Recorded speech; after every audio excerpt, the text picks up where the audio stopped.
তার মানে শুধু এটা নয় যে আমি শুধু নামাজ পড়বো মসজিদে বসে থাকবো, না না, আপনি নামাজ পড়বেন, সাথে সাথে আপনি হালাল কর্মের ব্যবস্থা করবেন।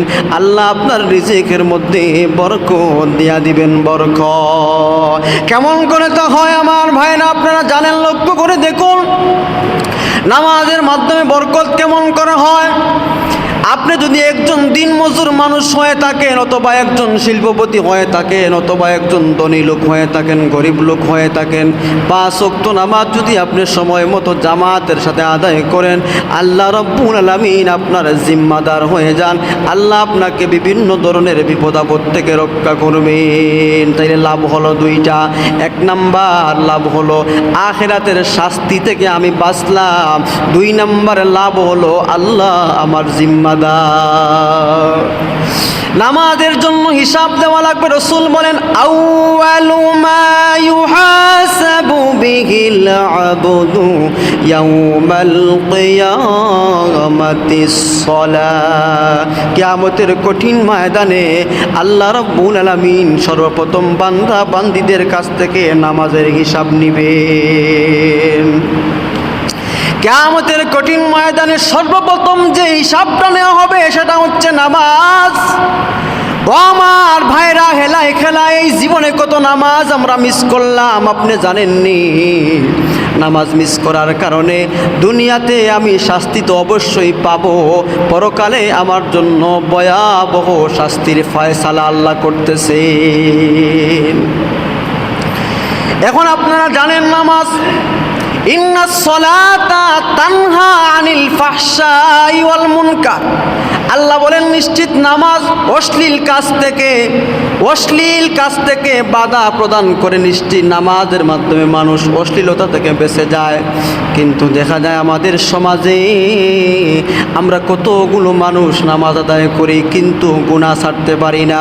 নামাজ পড়ে লোকটাই কিন্তু সুদের সঙ্গে জড়িত, একদিকে নামাজ পড়তেছে আরেকদিকে ঘুষের সঙ্গে জড়িত, একদিকে নামাজ পড়তেছে আরেকদিকে হারাম সিস্টেমে ব্যবসা চালাইতেছি। ও আমার ভাইরা, নামাজ হচ্ছে 5 প্রকার।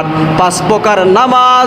আপনি কোন প্রকারের নামাজ পড়তেছেন আর কোন প্রকারের নামাজ আপনাকে অশ্লীলতা থেকে বাঁচাইয়া রাখবে, কোন প্রকারের নামাজ আপনাকে জান্নাত পর্যন্ত নিয়ে যাবে, আপনার নামাজটা কোন ধরনের নামাজ হইতেছে। প্রথম নাম্বার নামাজ হচ্ছে দমকপ্রাপ্ত নামাজ। তার মানে হলো এমন নামাজ যেই নামাজ আমরা আসি 1 ওয়াক্ত ফজরে যদি আসি, জোহরে আসি না, জোহরে যদি আসি তাইলে আসরে আসি না, আসরে আসলে মাগরিব আসি না, মাগরিবে আসলে এশা আসি না, এশার নামাজ যদি আমরা কোনো সুরত আসি, ফজরের মধ্যে আমাদেরকে আর পাওয়া যায় না।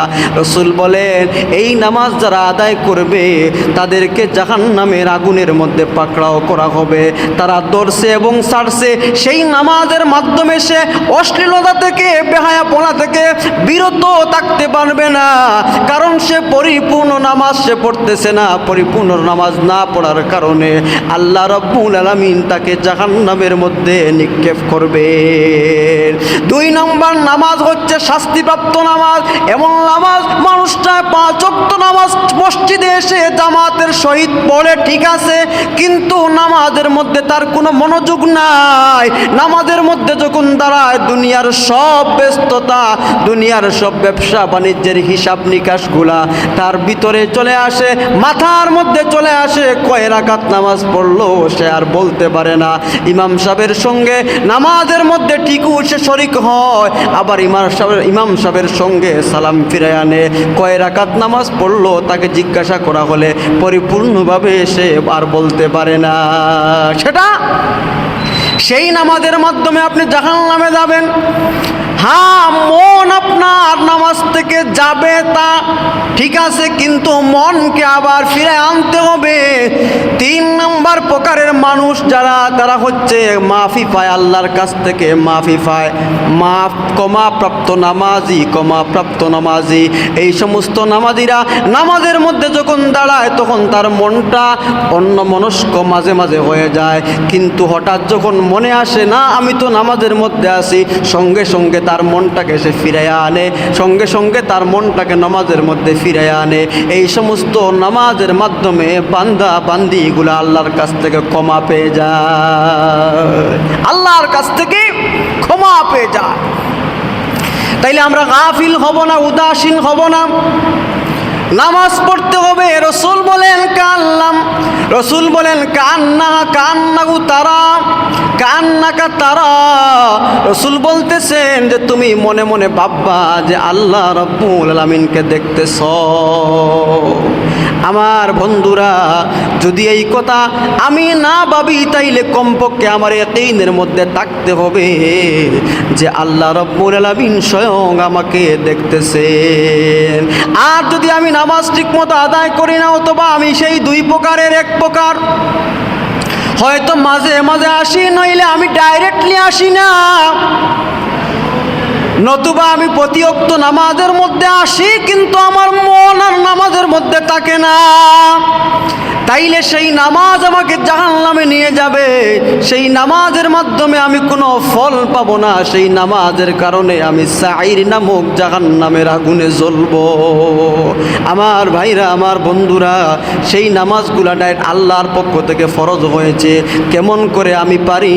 আমি একজন যুবক হয়ে, আমি একজন বৃদ্ধ হয়ে, আমি একজন বালেগ হয়ে, আমি একজন সুস্থ মস্তিষ্ক মানুষ হয়ে কেমন করে নামাজ কাজা করি?